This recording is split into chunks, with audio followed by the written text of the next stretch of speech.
Assalamualaikum warahmatullahi wabarakatuh. Perkenalkan, nama saya Putri Ayu Ananda. Saya mahasiswi semester 6 dari program studi D4 Keselamatan dan Kesehatan Kerja, Fakultas Kesehatan Universitas Nahdlatul Ulama Surabaya.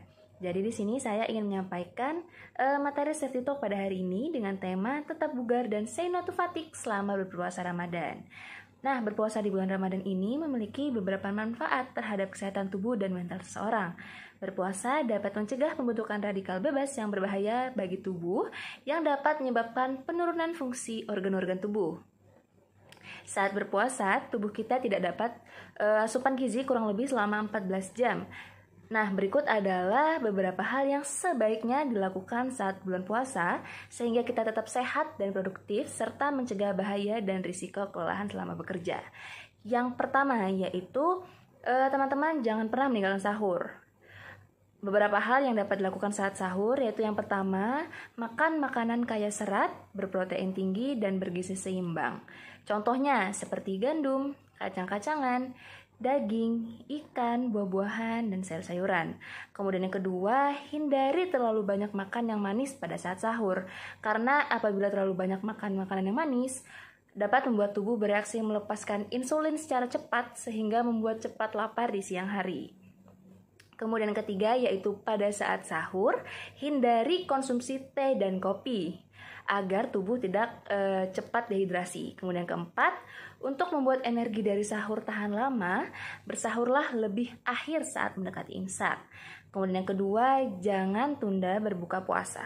Nah, beberapa hal yang bisa teman-teman lakukan saat berbuka puasa. Yang pertama, minumlah cukup air saat berbuka untuk mengembalikan cairan tubuh yang hilang setelah seharian berpuasa. Hindari minum es atau minuman bersoda pada awal berbuka puasa. Kemudian yang kedua, makanlah karbohidrat sederhana yang terdapat dalam makanan. Buka dengan buah kurma atau makanan manis dalam jumlah terbatas sangat dianjurkan karena kaya gizi yang dibutuhkan dan mengembalikan energi dengan cepat. Kemudian yang ketiga, jangan jadikan saat berbuka puasa ini sebagai sarana balas dendam nih dengan mengkonsumsi makanan berkadar gula tinggi dalam jumlah banyak. Hal tersebut dapat menyebabkan ngantuk. Kemudian yang ketiga, teman-teman dapat mengkonsumsi air yang cukup.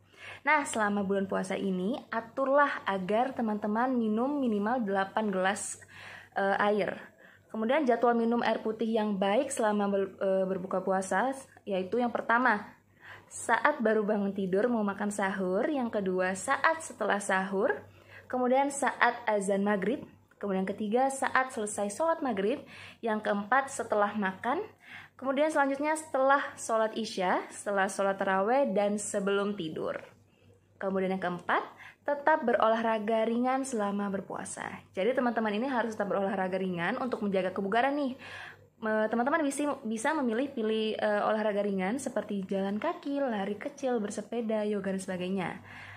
Lakukan pada waktu 30 menit sampai dengan 1 jam sebelum berbuka puasa dan hindari olahraga setelah sahur atau sholat subuh. Kemudian yang kelima yaitu tidur dan istirahat yang cukup. Nah, saya mempunyai beberapa tips agar teman-teman dapat tetap bugar di bulan puasa. Yang pertama, tidur cukup minimal 6 jam dalam 24 jam. Kemudian kedua, manfaatkan waktu perjalanan dari dan ke tempat kerja untuk tidur sesaat di kendaraan, kurang lebih 1 jam. Kemudian ketiga, jika teman-teman tidak dapat tidur lama, lakukan tidur singkat atau naps selama 15-30 menit. Lakukan naps ini saat perjalanan atau saat waktu istirahat siang dan istirahat malam Anda di tempat kerja. Nah, di bulan Ramadan ini terjadi perubahan pada pola makan dan istirahat. Apabila tidak dikelola dengan baik, maka beresiko menyebabkan kelelahan. Nah, kelelahan atau fatigue ini adalah keadaan di mana teman-teman terjadi penurunan kemampuan fisik, mental yang ditandai dengan penurunan kesiapsiagaan dan kewaspadaan.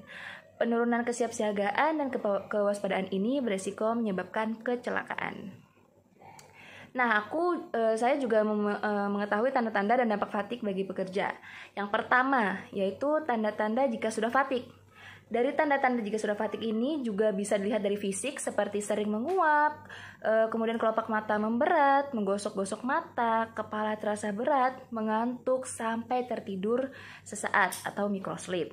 Kemudian yang kedua dapat dilihat dari mentalnya nih. seperti konsentrasi berkurang, tidak fokus, kehilangan perhatian, sulit mengingat, mengambil tindakan yang beresiko, sampai membuat keputusan yang salah.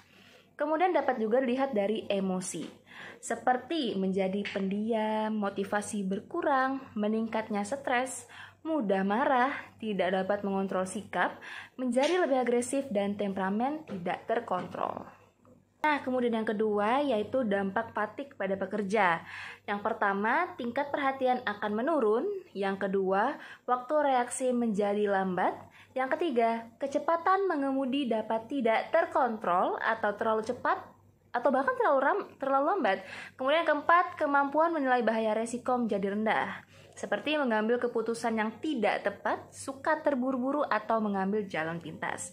Kemudian yang kelima atau yang terakhir yaitu perilaku atau motivasi seperti menjadi lebih agresif, lalu mengambil resiko dan menjadi tidak sadar. Sekian materi safety talk dari saya. Semoga teman-teman dapat memahami dari apa yang telah saya sampaikan. Terima kasih. Wassalamualaikum warahmatullahi wabarakatuh.